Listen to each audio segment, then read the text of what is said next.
Hello students, पिछली class में हम लोगों ने जू स्पोर के बारे में पढ़ा था। आज हम स्पोर फॉर्मेशन के बारे में बात करेंगे।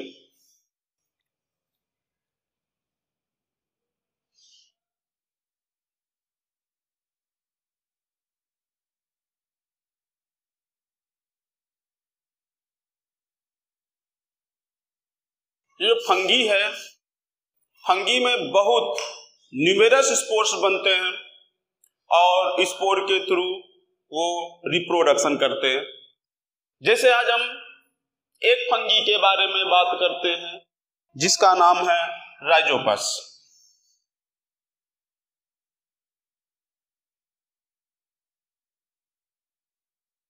जैसे ये फंगी है,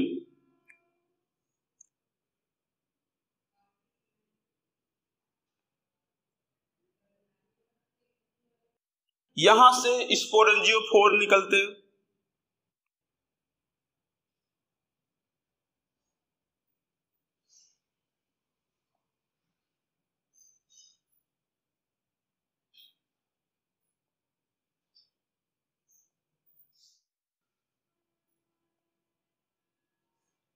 इनको स्पोरेंजिया बोलते हैं।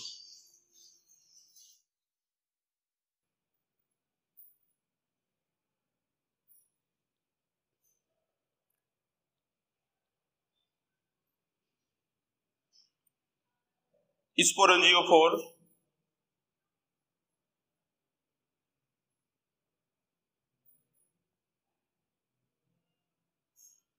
फेवरेबल कंडीशन में ये स्वेल अप हो जाता है।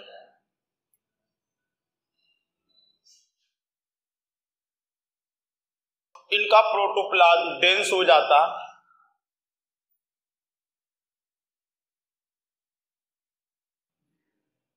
अंदर एक स्ट्रक्चर बनता है जिसको कोलुमेला बोलते हैं।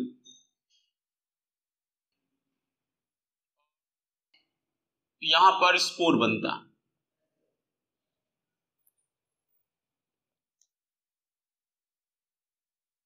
जैसे स्पोर साइज में बढ़ते हैं, नंबर में बढ़ते हैं, जिससे स्पोर में प्रेशर लगता है। स्पोर वाल में जिससे स्पोर वाल में प्रेशर लगता है, उस प्रेशर के कारण स्पोरेंजियम की वाल बर्स्ट हो जाती है और स्पोर फ्री हो जाते हैं।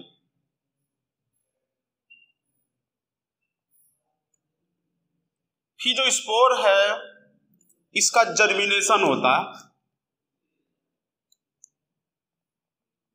जर्मिनेशन होगा।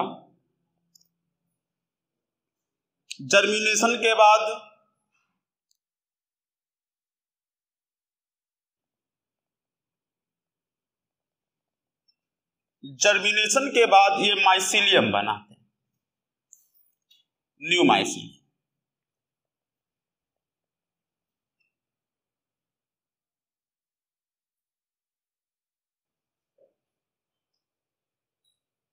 जर्मिनेशन के बाद न्यू माइसिलियम बनाते हैं। इस प्रकार स्पोर के थ्रू सेक्सुअल रिप्रोडक्शन होता है। वैसे एसेक्सुअल रिप्रोडक्शन के और से मेथड है, जैसे रीजनरेशन। रीजनरेशन प्लेनेरिया में मिलता और यहां पर हम उतना डीपली नहीं पढ़ेंगे। हम लोग 12th क्लास में पहले चैप्टर में पढ़ेंगे, इससे ज्यादा डीप में। और इसके बाद जैसे कि vegetative propagation. Vegetative propagation shortcut में देख लेते हैं।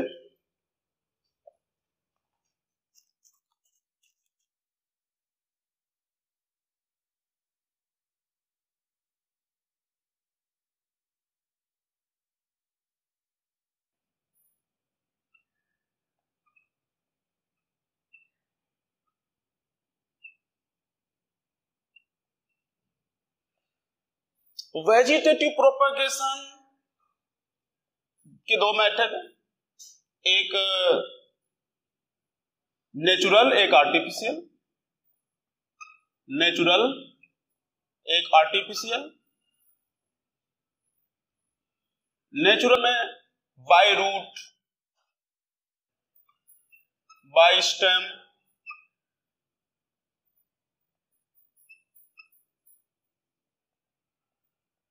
By leaves.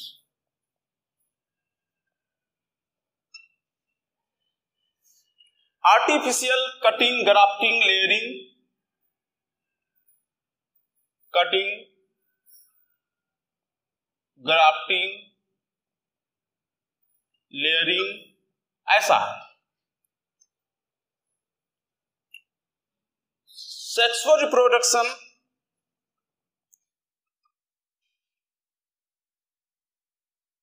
यहां पर गैमीट्स फॉर्मेशन होता है, गैमीट्स का फ्यूजन होता है।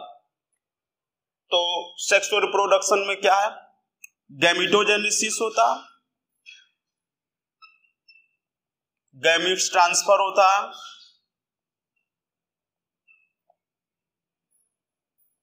गैमीट्स का फ्यूजन होता है, गैमीट्स फ्यूजन, इसको फर्टिलाइजेशन बोलेंगे, एम्ब्रियोजेनेसिस होगा, यंग वन प्रोड्यूस होगा। Several organisms can not reproduce, several organisms can not reproduce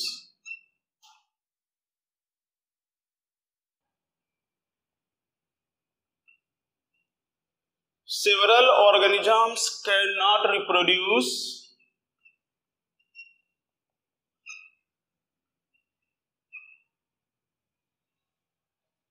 जैसे कि म्यूल हो गया और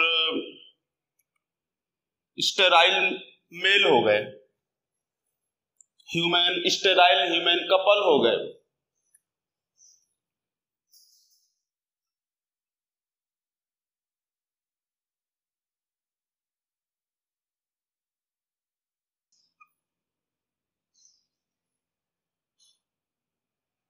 ये रिप्रोडक्शन नहीं कर सकते, they can reproduce.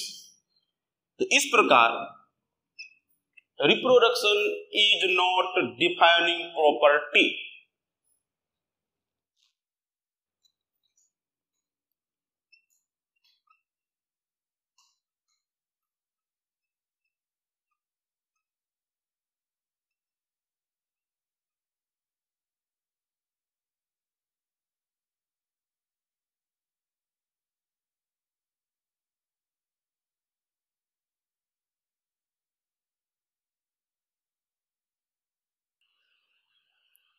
Reproduction is not defining property, reproduction कोई डिफाइनिंग प्रॉपर्टी नहीं।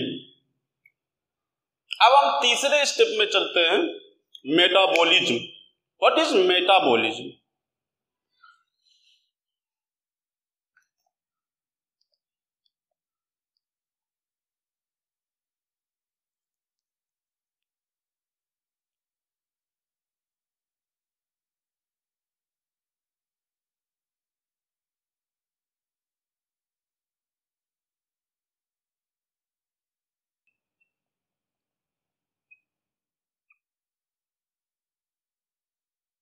हमारी बॉडी में बहुत से केमिकल्स, माइक्रोमोलिक्यूल हैं, मैक्रोमोलिक्यूल हैं, और वो उनमें केमिकल रिएक्शंस होते हैं। तो हम कह सकते हैं the sum total chemical reactions occurring in our body is known as metabolism. तो हमारे बॉडी के अंदर बहुत से केमिकल्स हैं, उनमें केमिकल रिएक्शंस होती है। तो क्या हम कह सकते हैं the sum total chemical reaction occurring in our body.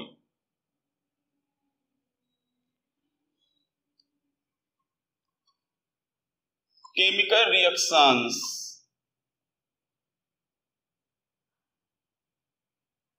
occurring in our body,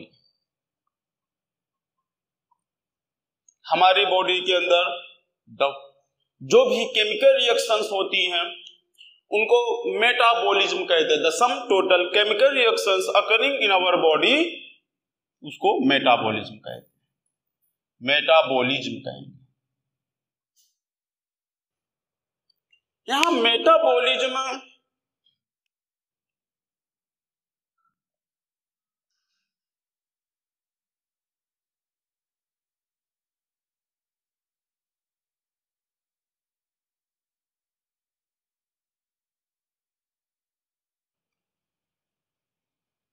metabolism catabolism और एनाबॉलिज्म से मिलकर बना।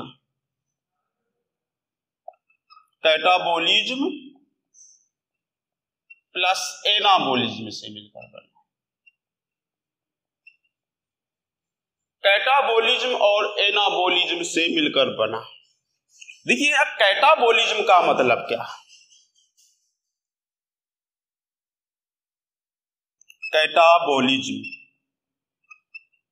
देखिए सी से कैटाबॉलिज्म, सी से कॉम्प्लेक्स, दोनों सी से स्टार्ट हो रहे हैं। यहां कैटाबॉलिज्म में कॉम्प्लेक्स सिंपल में कन्वर्ट हो रहा, कॉम्प्लेक्स कन्वर्टेड इनटू सिंपल, समझ में आया ना? कॉम्प्लेक्स सिंपल में कन्वर्ट होगा तो कैटाबॉलिज्म। फिर एनाबॉलिज्म में देखिएगा, एनाबॉलिज्म में हम लोग देखते हैं कि यहां पर सिंपल कॉम्प्लेक्स में कन्वर्ट होता, सिंपल कॉम्प्लेक्स में कन्वर्ट हो रहा। यहां कॉम्प्लेक्स सिंपल में कन्वर्ट हो रहा है, यहां सिंपल कॉम्प्लेक्स में कन्वर्ट हो रहा है। तो सी से कॉम्प्लेक्स, सी से कैटाबॉलिज्म। जहां कॉम्प्लेक्स सिंपल में कन्वर्ट हो, where complex substances converted into simple substances known as catabolism. Here simple substances converted into complex substances known as anabolism. Catabolism और एनाबॉलिज्म अभी देख लीजिएगा।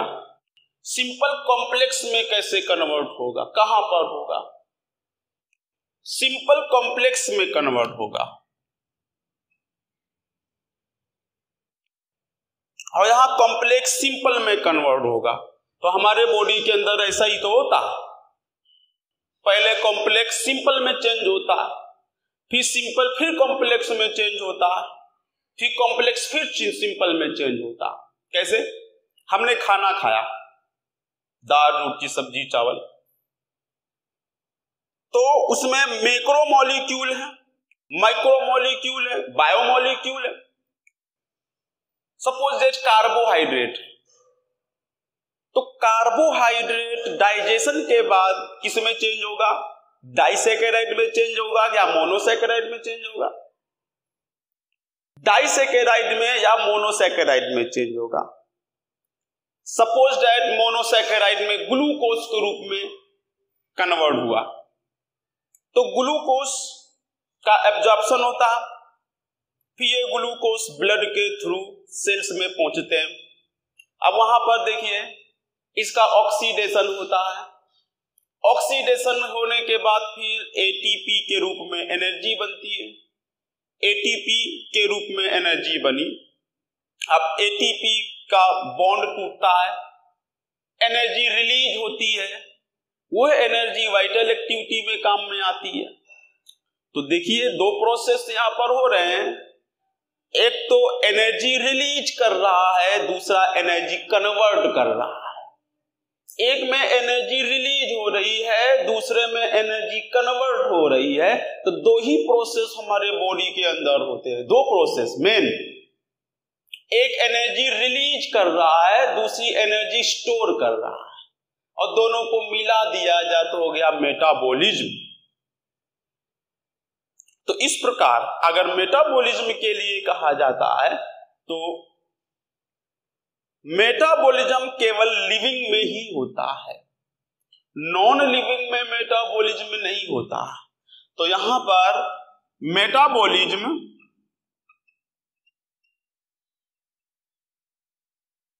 नो डाउट, इसमें कोई डाउट ही नहीं है, metabolism defining property of life. Defining property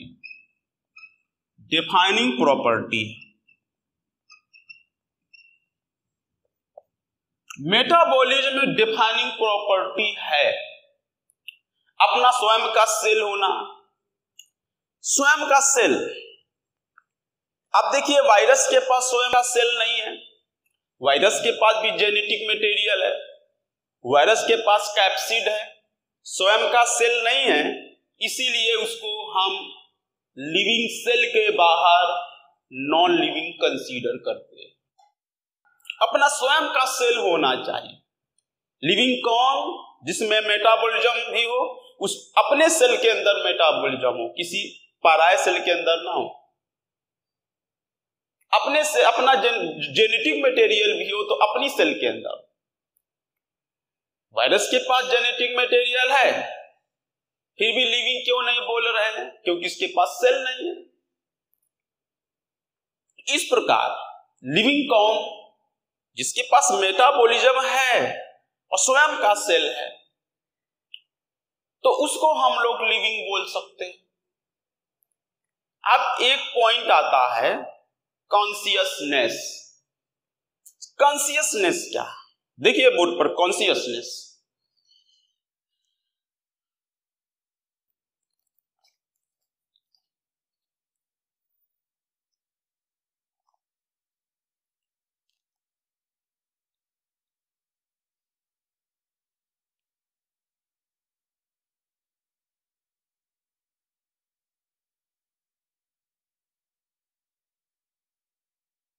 consciousness ये बहुत बड़ी बात।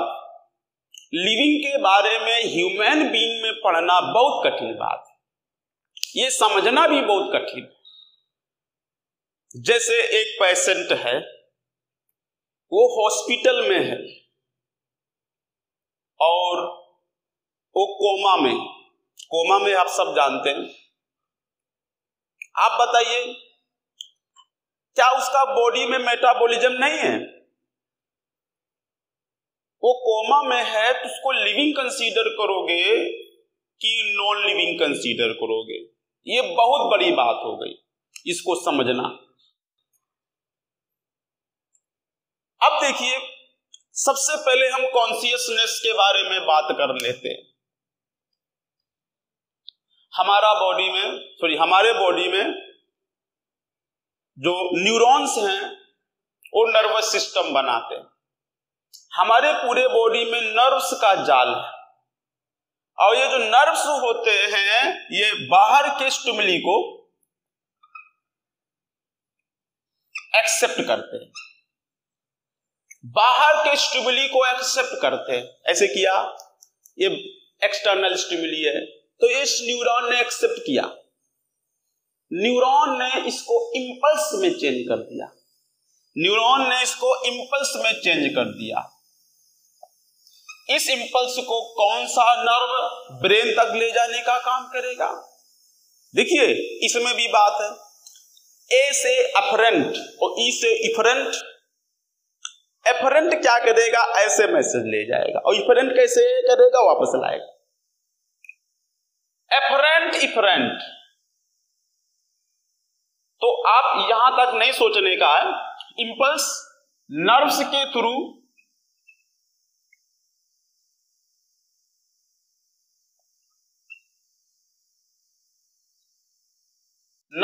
थ्रू सीएनएस में जाएगा, सीएनएस मैनेज करता है। सीएनएस के थ्रू हम बाहर के इन्वायरमेंट को हम लोग पहचान लेते हैं, बाहर के इन्वायरमेंट को महसूस कर लेते हैं। यही है कॉन्शियसनेस। अगर कोई महसूस ही नहीं कर पा रहा तो आप क्या बोलेंगे? कोमा में है, चेतना ही उसमें नहीं है, तो क्या आप लिविंग कंसीडर कर पाएंगे? बहुत मुश्किल है। इसको लिविंग कंसीडर करें कि नॉन लिविंग कंसीडर करें। CNS और CNS जवाब देगा स्टिमुलाई का, स्टिमुलाई को महसूस करेगा। इसके बाद इसलिए हम कह सकते हैं जिसके पास सेल्फ कॉन्शियसनेस है, सेल्फ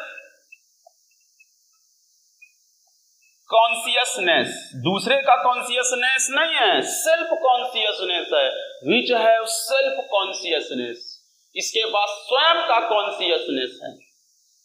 तो इस प्रकार हम लोग बात कर सकते हैं विच हैव सेल्फ कॉन्शियसनेस, वो लिविंग को डिफाइन करता है। कोशिश करते हैं हम लोग लिविंग को डिफाइन करने की। अब हम लोग क्या विचार कर रहे हैं, which have metabolism, which have self regulation, which have self consciousness, known as living, उसको लिविंग बोलेंगे। इस प्रकार हम लोग लिविंग पर चर्चा कर रहे हैं कि लिविंग किसको बोलते हैं। मेटाबॉलिज्म मस्ट, मेटाबॉलिज्म स्वयं का सेल और स्वयं की कॉन्शियसनेस, ये सारी बातें एक लिविंग में होती है। नॉन लिविंग ऑब्जेक्ट में कोई मेटाबॉलिज्म नहीं होता है। इस प्रकार मेटाबॉलिज्म होगा तभी तो ग्रोथ होगा, मेटाबॉलिज्म होगा। तो इस प्रकार हम लोग लिविंग के बारे में व्हाट इज लिविंग ये पढ़ चुके हैं।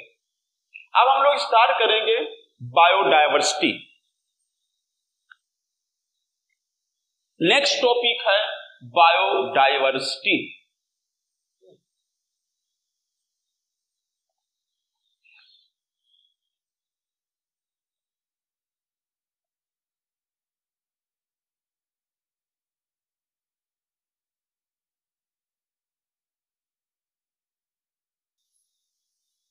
बायोडायवर्सिटी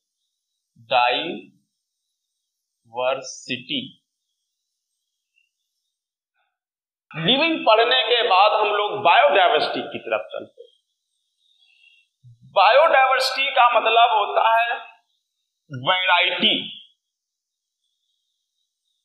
बहुत प्रकार के वेरिएशन है हमारी पृथ्वी पे।